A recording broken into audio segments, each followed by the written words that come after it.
Hey, what's up, Street Talks? Eric Kim from the Eric Kim Street Photography blog. Currently in Singapore with Gerald, Jim. So Gerald, tell us about your trip to Taiwan. So I planned out my Taiwan trip with my girlfriend, and I wanted to spend it as a graduation trip. But of course, where I go, I always bring my trusty Zeissikon and a 50 cron, and I spend my time there with 10 rolls of tri-X capturing what I saw. So you only brought 10 rolls of film to your trip? Actually, I can't really remember the specifics, but I only shot 10 rolls. And show us what you're working with. So this is the workhorse, the Zeissikon with a grip. Yeah. Although Eric pointed out the grip was kind of pointless with the 50 semicron, the one with the built-in hood. Yes. And everything was shot on Bog Road tri-X. So yeah, Bog Road tri-X at 1600, self-developed. But so you had a Leica before and then you switched to a Zeissikon. Why did you make the switch? Yeah, that's right. I made the switch because AE is kind of useful on travels. That's number one. AE? AE mode, so like auto exposure. Oh, okay. So this thing does the metering for me. Okay. Previously, before that, I used a M2 with the VC2 meter. Yeah, but it's really much more convenient, especially when you're traveling with a companion. Yes. Not to think about, having to change your exposure here and there, and having the camera do it for you. But isn't that cheating? If you're shooting film, aren't you supposed to do everything manually? Well, you could see it that way, or you could see it as a technological advancement from 30 years ago. So who's cheating now? And you shot it all on tri-X push to 1600. That's right, self-developed. So why did you push to 1600? Well, when you're traveling around and you're doing street photography, I think bokeh is not really as important as capturing whatever you see. Of course, you can use it selectively, but for me, my personal vision is what you see is what you get. So I use usually a very deep depth of field to show you everything. Yes. Yeah.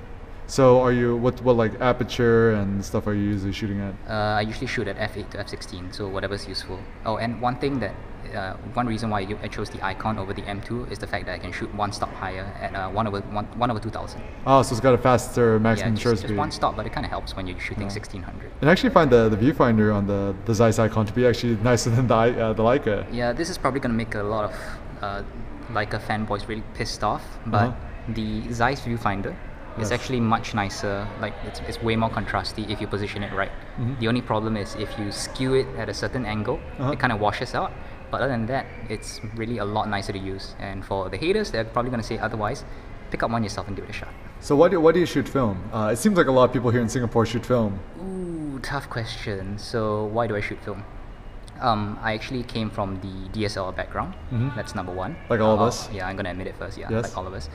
And I went down to the M8 because I thought that'll make me a better photographer. Yeah, of course, because the best photographers all shoot Leicas. Yeah, like and after that I went to a M2, as Eric mentioned, to shoot film as well because I thought it would make me a better photographer. But what I discovered that the medium doesn't matter. What really matters is whether or not you enjoy the process. So I like the fact that I'm not going to see what's happening right now. I like the fact that I find out later when I'm stressed and pissed off at my boss. I just take out like 5 rolls of film and develop it, and you know what? It's like an early Christmas present.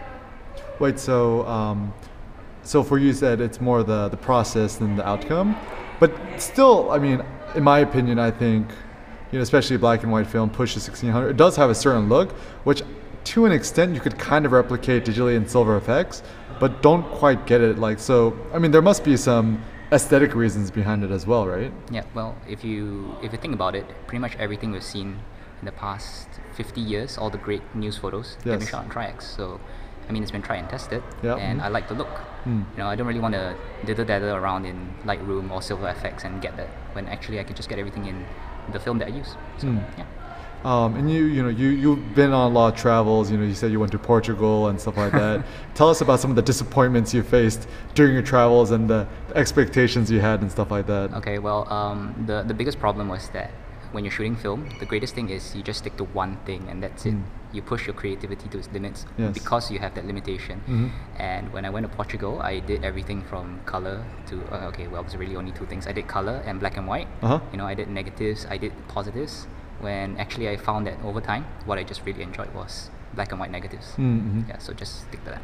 And then you said you picked up some cameras along the way and stuff like that. Yeah. Okay, here comes the shaving. Yeah.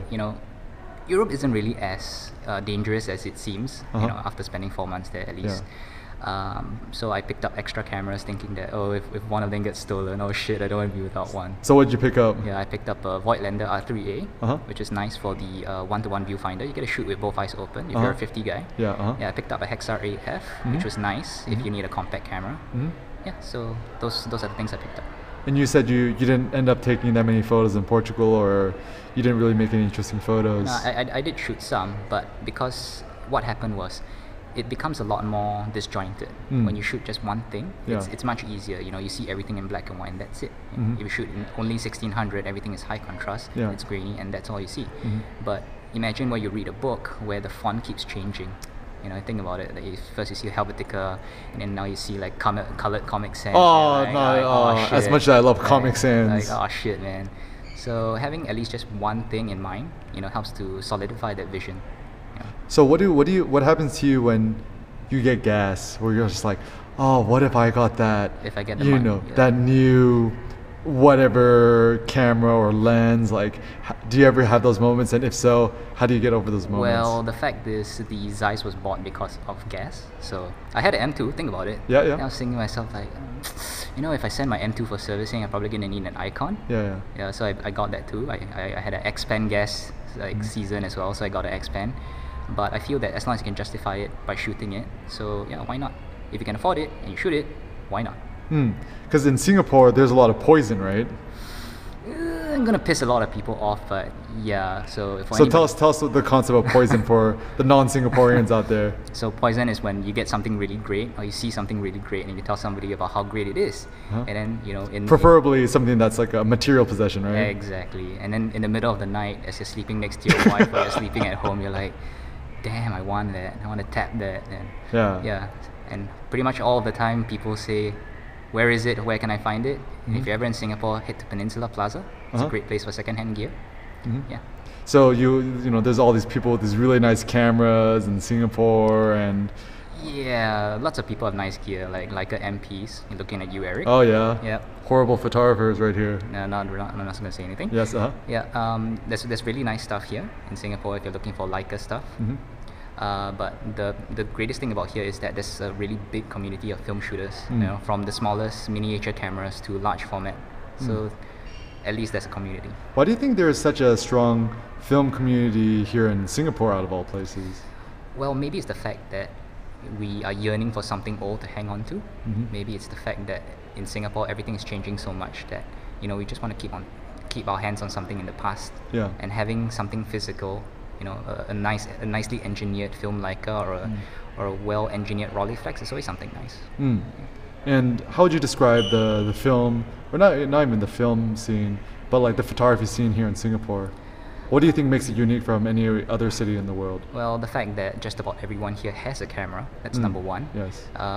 It's a little stereotypical, but Asians love taking photos. That's the second. And thirdly, because Singapore is so small, if I wanted to meet anybody on the island, it just takes an hour or 20 minutes on the cab. So it can be a tightly knit community if it wants to be, and I think it is. So how's shooting street photography in Singapore compared to all these other cities you've been to?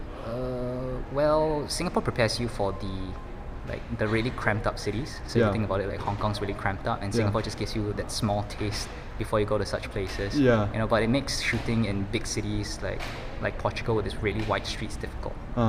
So that's always one nice thing about Singapore. If you want to train up, if you can shoot in Singapore, I think you can shoot anywhere.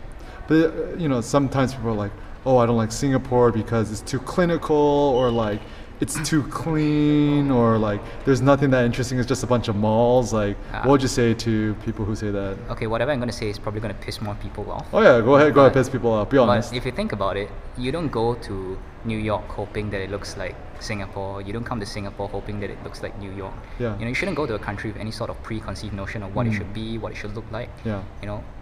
Photography is an extension of your experience. You get to capture it, put it onto a piece of film, put it onto a digital sensor, and keep it. If you think about it, you go to a place thinking that you're going to get really awesome shots. It should be of the place, not of some sort of preconceived notion of what it should be. So if you come to Singapore, as much as possible, try to enjoy the clinical nature. So, you would advise photographers when they're out shooting to not have too many preconceived notions, especially while traveling. Yeah, I mean, come on, like for you people who've been to Paris, is it really as romantic No. as it seems? You know, you see all the pictures that Bresson have shot, Yeah. all the pictures shot by Duan. Are they really what you see today? You know, photography it changes over time as well. Whatever we shoot today might seem really awesome 40 years later, but for now it's clinical because you think it's clinical and because you think clinical sucks. Well, I think you're right, because I remember when I first went to Paris, I'm like, yeah, I'm going to stroll around with my Leica. I'll be like Cartier-Bresson, make all these amazing images. I don't think I took a single good photo in Paris, to be quite honest. And here in Singapore, I actually find, you know, the super hyper clean architecture to be quite surreal, and a little bit charming in that sense. You know, it's like unlike any other city I've been to in the world. Well, for those who don't know, Singapore has a lot of public housing projects because it's such a small place, but we have 5 million people living on this small island. Yeah. So the government actually has to come up with more of the housing projects, you know, even though we have private condos, bungalows and mansions even. So, well, when you come here, it's about appreciating what you see. It's not really about coming here expecting to find wide open streets or wide open fields with people making, like planting rice in rice paddies. It's really a lot more than that. So, you know, here in Singapore, who are some photographers you recommend people check out? Local Singaporean photographers. All right. Two people really come to mind. Two people that I really admire. Yes. One is Gerald. For those of you in the iPhone photography scene, that should be a pretty obvious choice. ABC. Yep, ABC, celebrity ABC. Yep. And the second person I'd like to point out is Zeissikon. He's not really a How do you spell his name? Tham. Tom? Tham. Jing. Jing. Space WEN. Yeah, well, he's more of a still life photographer. Yeah. He shoots with an awesome Hasselblad. Yeah.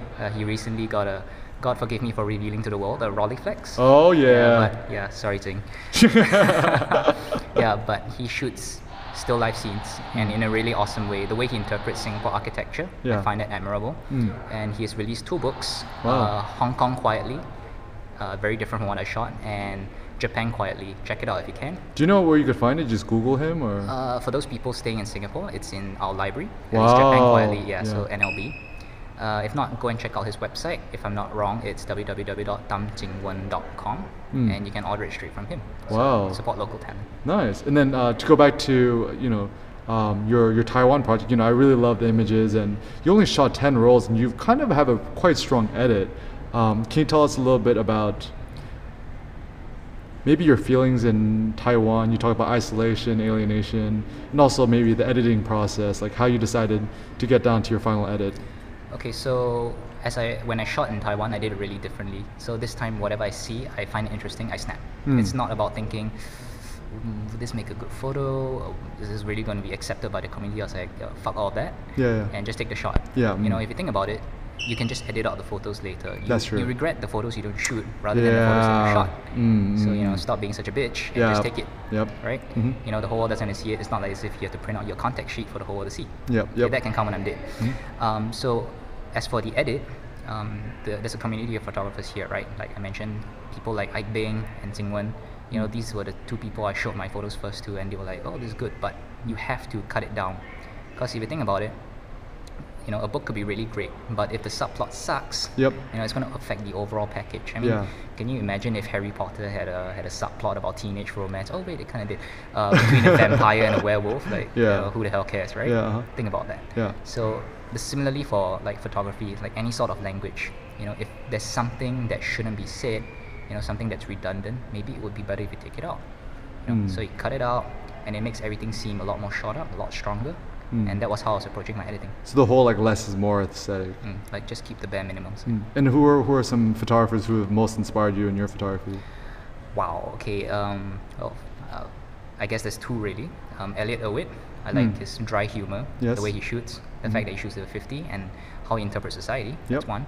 And secondly, you know, Gary Winogrand, because of the way he shoots, like the dedication, the fact that, you know, it's just about taking the shot, nothing more. He wants to see what it looks like as a photograph, you know, rather than you know what the world should be seeing.